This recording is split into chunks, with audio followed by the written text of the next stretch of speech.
Hi, everyone. I'm so glad you're here. If you enjoy stories with heart and meaning, don't forget to subscribe for more. Have you ever felt stuck in your own head?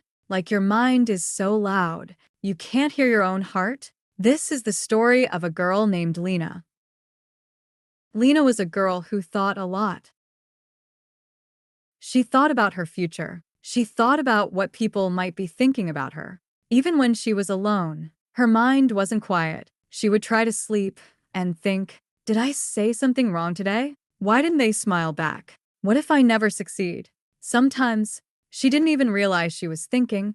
It just kept going, like a noisy machine that never turned off. And slowly, all that thinking made her tired, not just in her body, but in her heart. One day, Lena told her friend, "It feels like I'm stuck in a room inside my head, a room with no door, no way out." Her friend asked gently, "What's in that room?" Lena replied, "Worries, what ifs, regrets, all spinning around, and I can't make them stop." Her friend didn't answer. She just gave Lena a warm hug and said, "Maybe the problem isn't the thoughts. Maybe it's that you believe all of them." That night, Lena couldn't stop thinking about what her friend said. Could it be true? Could her thoughts be just noise? Not the truth? Not her?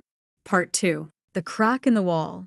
The next day, Lena said a hit disk. trying to finish her homework, but her brain was already running ahead. This isn't good enough. You're too slow. What if you mess up again? Look how far behind you are. The thoughts felt loud, louder than the room around her. She put down her pen and closed her eyes. Her friend's words echoed in her mind. Maybe the problem isn't your thoughts. Maybe it's that you believe them. She took a deep breath, and for the first time, she whispered to herself, "I'm thinking again." That small sentence, so simple, felt like a light turning on in a dark room. Not a solution, not a fix, but a crack in the wall, a moment of awareness. She opened her eyes and looked around. She saw the sunlight on her desk,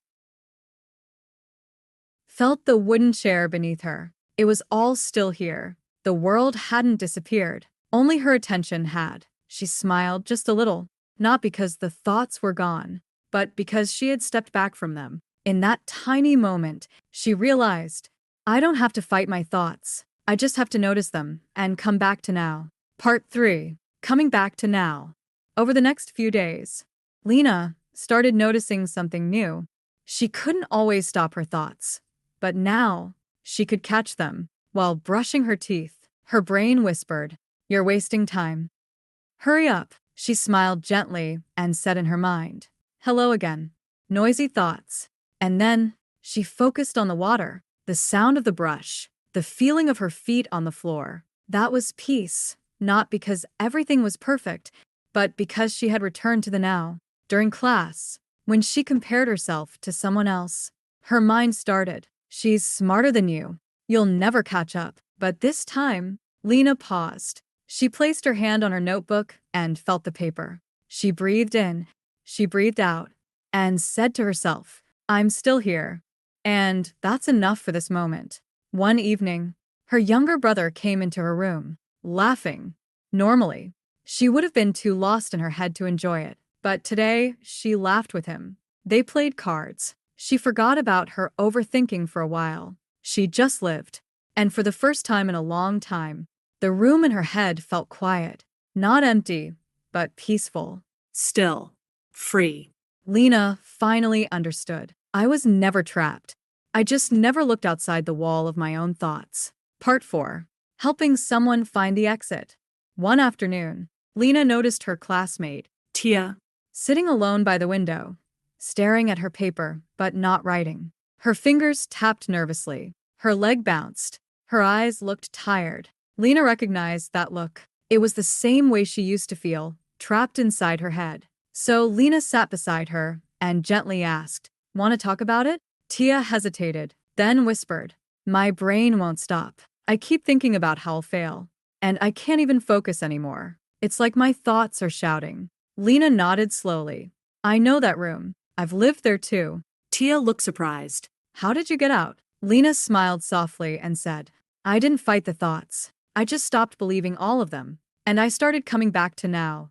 Even for just a few seconds." She took Tia's hand and whispered, "Let's try something together. Tell me, what are 3 things you can see?" Tia looked around. Your pencil, the trees, and the notebook." "Good." Lena said. "Now, 3 things you can hear?" Tia listened. "Birds. People walking. My own breathing." "Now, 3 things you can feel?" "My sweater. The bench." And my heartbeat. Lena smiled. That's the way out. That day, Tia didn't fix everything, but she smiled. And later, she texted Lena, "It's not loud in my head today. Thank you." And Lena whispered to herself, "Peace doesn't come from solving everything. It comes from learning how to step back and return to now." Moral of the story: you don't need to escape your thoughts. You only need to stop believing the ones that hurt you and come back to the quiet, simple moment you're living in. That's where peace begins. That's your way out. Thank you so much for listening. If this story touched your heart, please give it a thumbs up and subscribe for more. Until next time, keep dreaming and never stop noticing the beauty around you.